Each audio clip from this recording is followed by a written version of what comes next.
For anyone that is struggling in their life and feeling like a failure, there is hope. If you're willing to allow God into your life, there's always hope. You're not alone. You may think no one's walked, just because they haven't walked in your shoes, they don't know what you're going through. That's not true.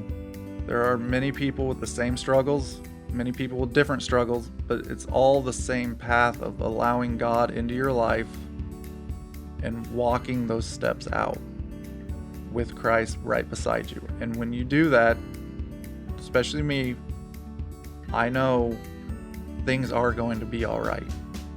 God has this. He can handle this. But I have to allow him to work through me.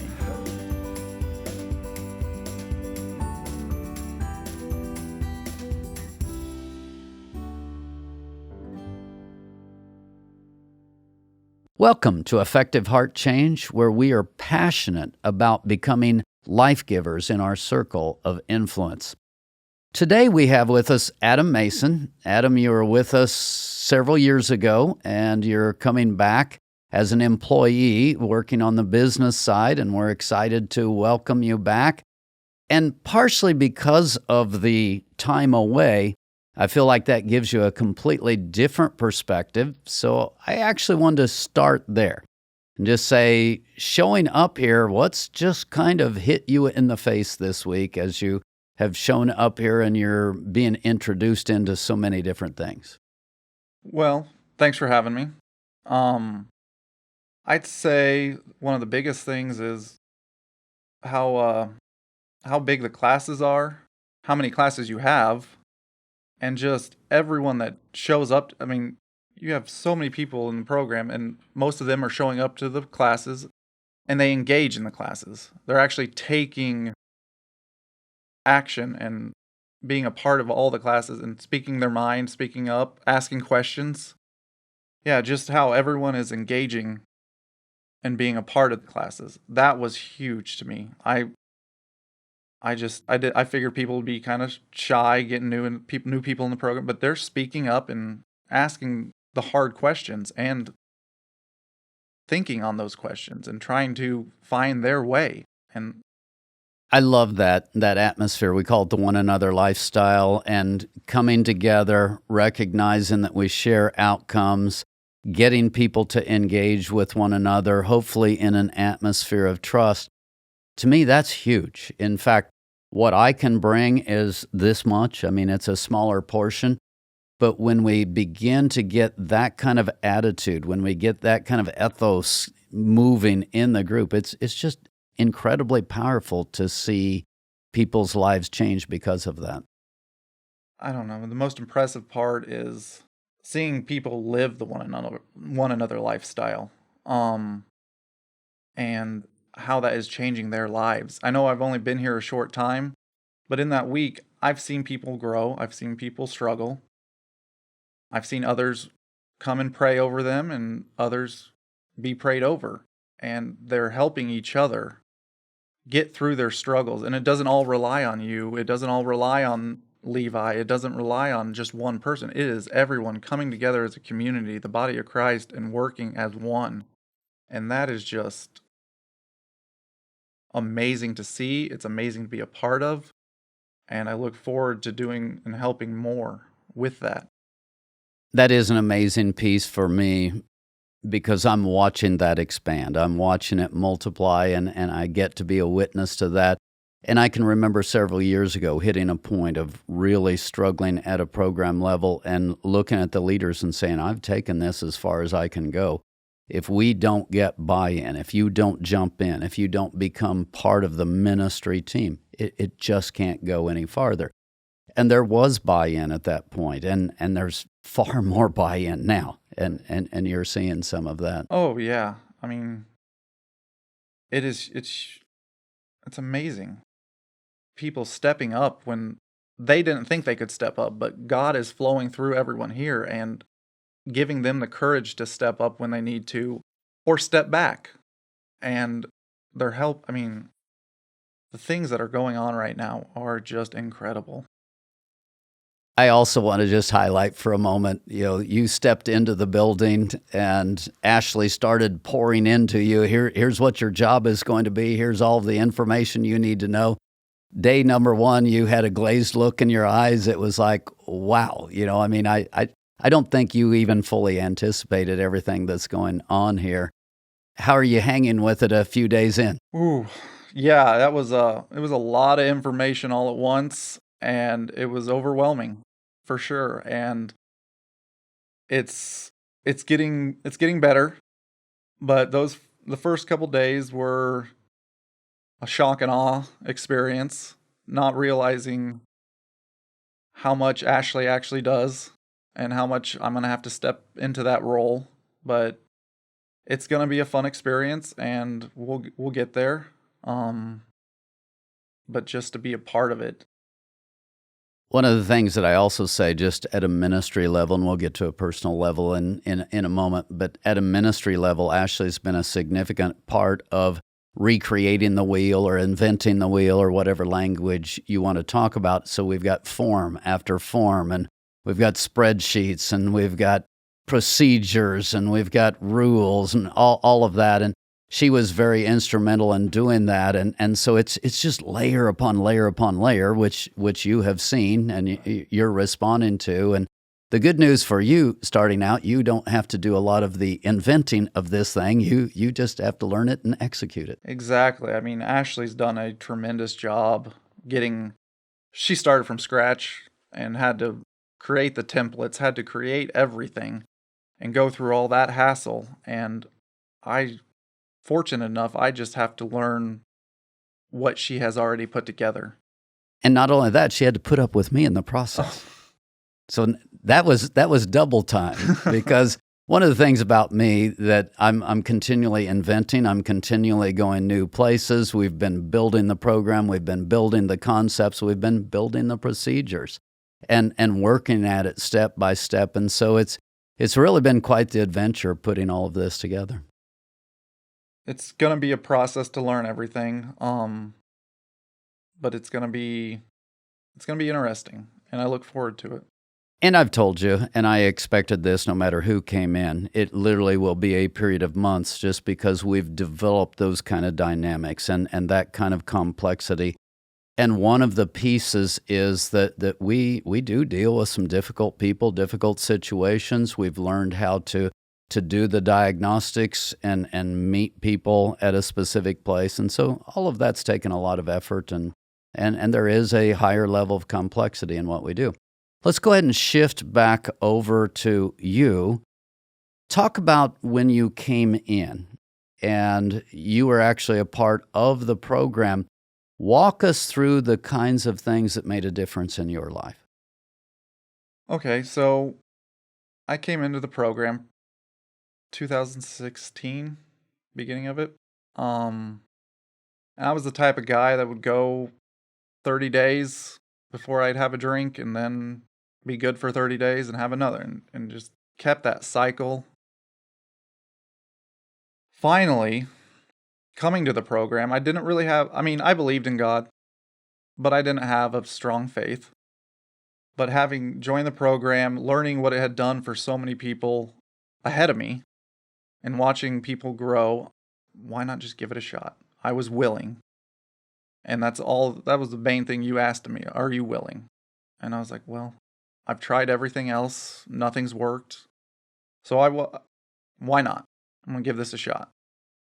And first time I was in the program, I made it about 30 days. I jumped right in. I got this. I'm going to go get a job. I'm going to go do this. And I failed miserably. It happens. And it was tough. So I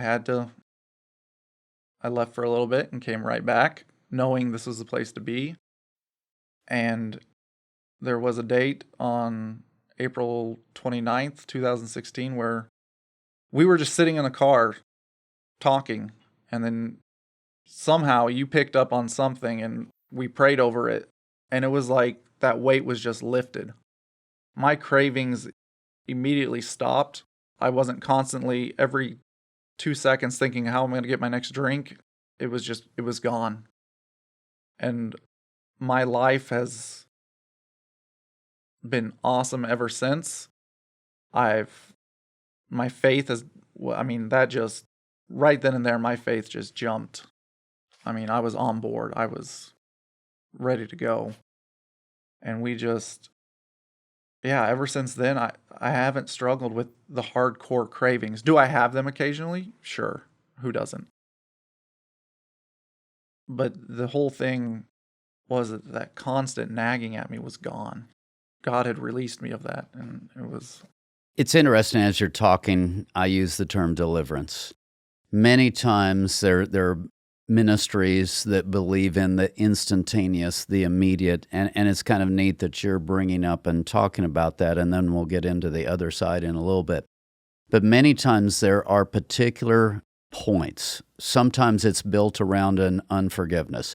Sometimes it's built around what I'll call an unholy covenant. There's all kinds of different points. And one of the things that I talk about, all things work by spiritual authority.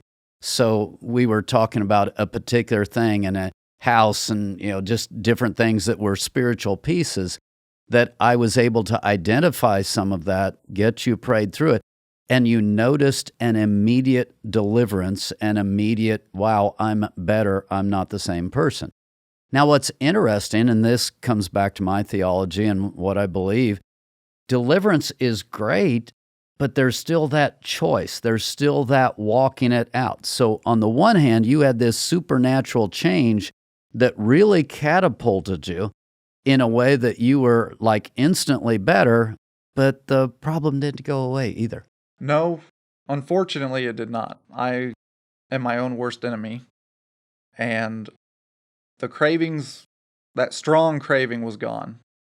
But that doesn't mean I still didn't go out and screw up and drink. I wasn't walking with Christ the way I should have been, and I would screw up. And when I'm walking with God, everything seems to go well. When I put him on the back burner and think I'm handling stuff, the depression hits. My anxiety hits. Everything just kind of compounds, and I know how to self-sabotage and get out of it, and that's to go and drink. And fortunately, now I can see those signs. And when that starts to happen, I ask for help. Or I try to. And That's a good thing. It works. It actually works to ask for help. It's okay. No, I mean, telling myself it's okay because I'm such a pride guy. It's hard to do that. And when it turns out, when you humble yourself and accept the humility and just walk through it with Christ, you're okay. It works out.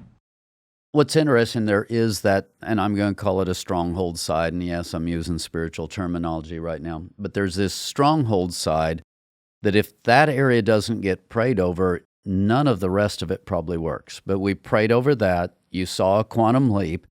Then you've got this other side, all things work by spiritual authority, and you mentioned the pride part, and that's definitely true.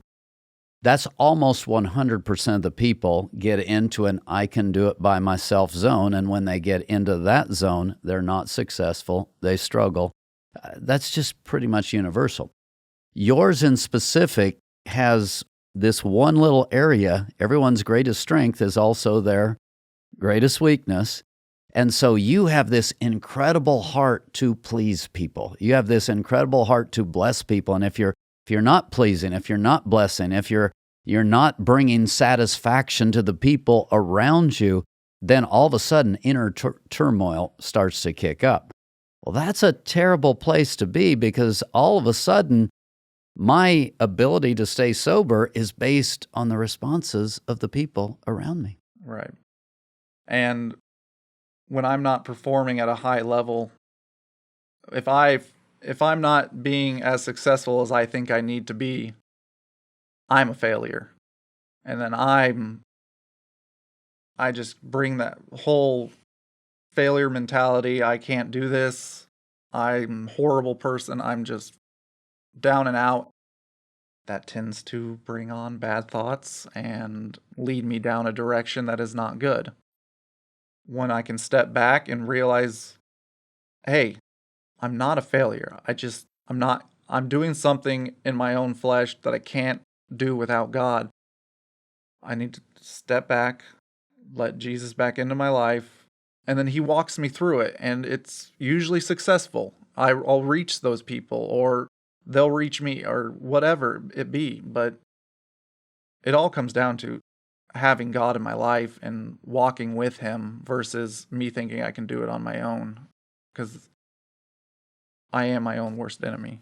That brings me to a different place. Some of the people that we have here, I mean, their parents used with them, or their parents abandoned them, or you start down through the different life struggles. They haven't had a license for 10 years.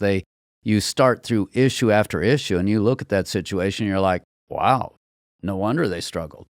You're a little bit different. You came from a background where you had what you needed. You weren't handicapped. You had a lot of those different things. But what you brought up in just the last few minutes as you were talking is this whole idea of expectations.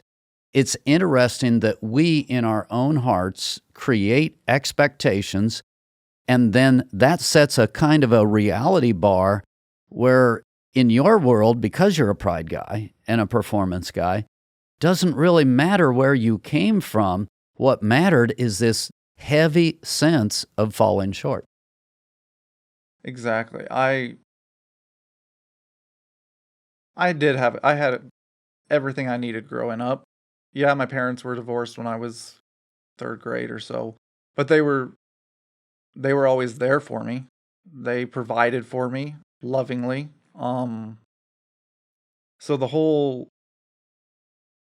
thing of, I think, yeah, living up to what they accomplished in their lives, living up to what my siblings have accomplished, I felt like I had to do exactly what they did and follow in their footsteps, or else I was a failure. And you know what? I fell short in that area. And for a long time, I punished myself, thinking, why why can't I do this? Why am I a failure at this? And that just led to more depression and more drinking and more just going down that rabbit hole of just bad thoughts, just doing the wrong stuff and leaving God off to the side. Just I was failing. I was. But then bringing God into my life, even when I fell short, because we all fall short, but knowing he was beside me, picked me up, made me realize I'm not a failure. I can do this. I can accomplish things in my life, and I can be successful, and I'm allowed to be happy. And that was just an awesome feeling that the program provided for me. What's interesting, and I talk about this all the time, we live, we think, we feel, we experience life, I call it inside of a spiritual flow. So what you're describing, I simply term in the program over and over again, I call it self-hatred. You are in a zone of perfectionism. You are in a zone of being critical of yourself, and you had set up a reality construct of this is where I should be. This is what I should be doing. And then you measured yourself against that, and it's interesting that, again, some of our people, it's like, wow, they're beat up, and it's like, well, no wonder. It doesn't matter.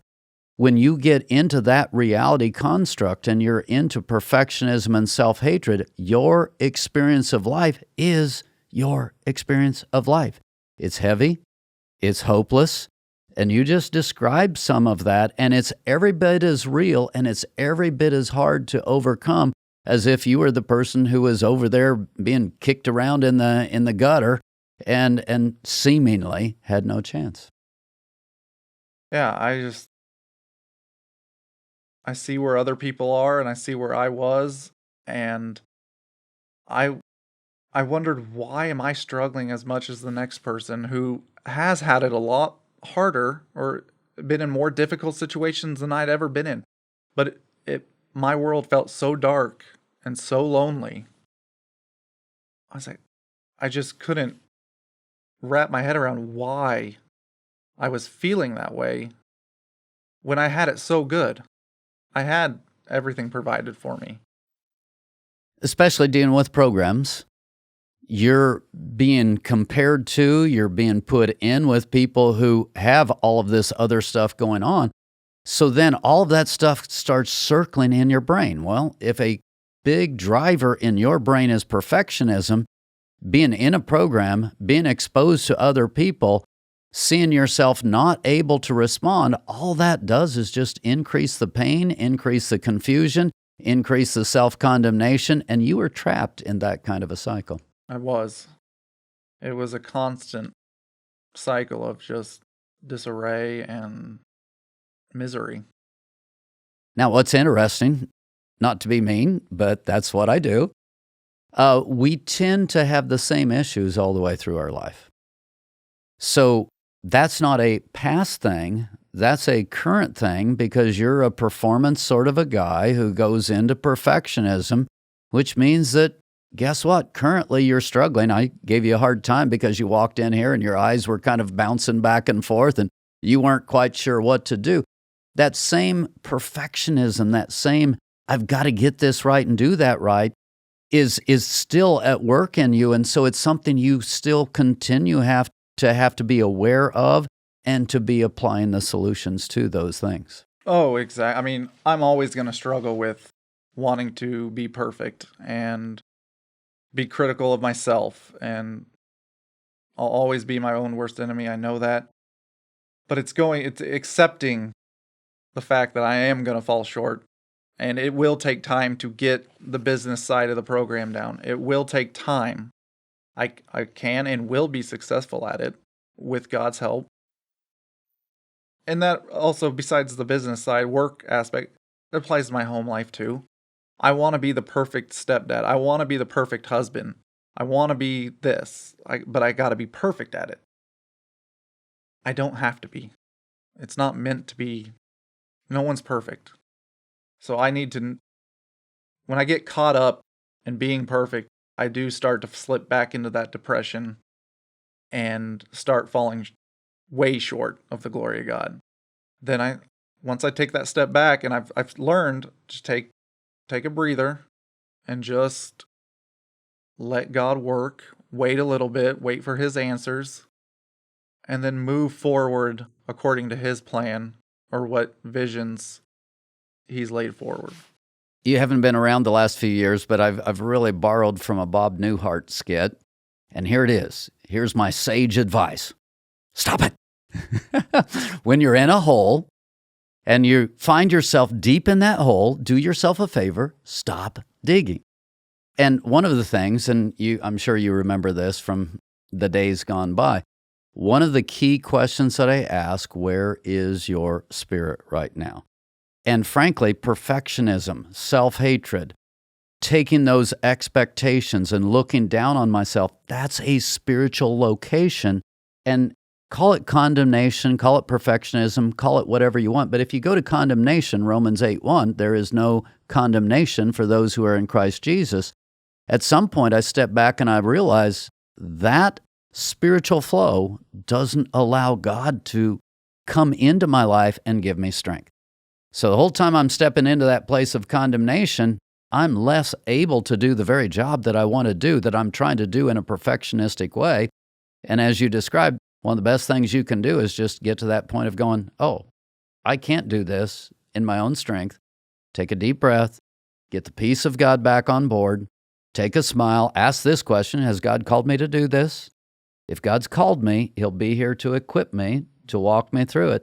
I mean, these are the kinds of things that I talk through with the perfectionists that are around. I would say the biggest thing when I find myself struggling is to take that breath, go meditate, go on a walk, do something to center myself and allow God to start showing me the way, the right way, and to wait on his word. I mean, I'm one to just Oh yeah, he answered me right away. He doesn't. That's me wanting to do what I want to do. When I sit and wait, then I get a clearer thought, clearer vision of what needs to be done. If it helps you feel any better, this hasn't been a great week for me. I came out of a retreat. Normally, when I come out of teaching a retreat, I take some downtime. I had some, quote, crises that were waiting on me when I got back, and I just went one thing into the next and have stayed in that busyness zone. And I didn't do what you're talking about. And I'm prone to some of the same kinds of perfectionism and the very kinds of things that you've talked about. Didn't take that breath, got overly tired, and it's hard to come back from that place of being overly tired. This is not an alcoholic thing. This is not a bad people thing. This is a people thing, and many different people struggle in this exact same area. And I've learned, the healthy ways to deal with that. Or the wrong ways to deal with it. You're just find yourself in that struggle point. Do I revert back to drinking, which I know the result, I know how that's going to end, but that's my scapegoat? Or do the things I've learned through the program and through being out of the program and learning how to deal with stuff, do I take those healthy ways and apply them daily or minute by minute sometimes? And I just have to accept the fact that I will fall short. It's interesting. I'm going to take it back. There was a deliverance point where things radically changed. But even so, then you move beyond that where there's still a susceptibility just in the day-to-day stuff. If I'm not paying attention to the day-to-day stuff, some of that attack of the enemy or whatever, the desire to drink, can still come back. And so I've got to walk this thing out one day at a time. Your testimony really highlights that both of those things are needed. Yes. I mean, it is a constant day-to-day thing. And like I said before, sometimes it's a minute-by-minute thing. I have to pray and rebuke the devil and the devilish thoughts and actions that he's taking towards me, and I have to rebuke those in the name of Jesus. And when I say that short little prayer, sometimes it's 10 times a day, sometimes it's once, whatever it be. When I say that, I do feel the releasing of it and how God is right there helping me through that moment. And it's because of the program and the people in it who have helped and nurtured and done all those things to help me walk through it with Christ. So many times people have this attitude of, well, if he just hits bottom, if he just gets slapped hard enough, that really would not have worked with you. Because when you're already perfectionism, you're already down on yourself, you already have all of these great expectations that you're not meeting up to, every failure actually makes it more likely for you to stay in that negative hole. Right. Every failure, it was just compounding, and it would just bring me down even more. I would just didn't matter what anyone else said. I was my worst critic. I was the hardest on myself. Everyone would tell me, keep your head up, do this.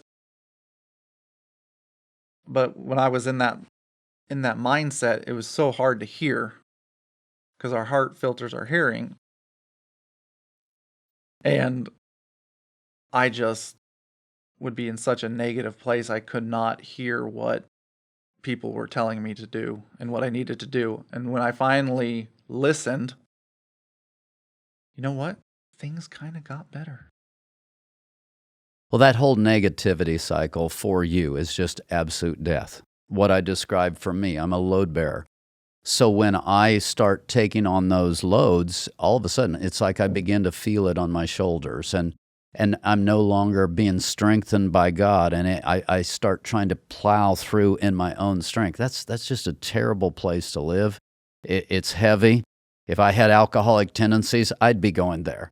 But Instead, I've got the workaholic tendencies, so then I've got to back that thing up. I've got to get to a place where I'm alive in Christ. I'm really being led by God. I'm being empowered by God. That's when life is fun, and it just completely turns around. I want to try to model that. I create as little distance as I can between myself and an addict or an alcoholic, because I believe that the process is the same for all of us. I would agree with that. It's different for everyone, but it's the same for everyone. It's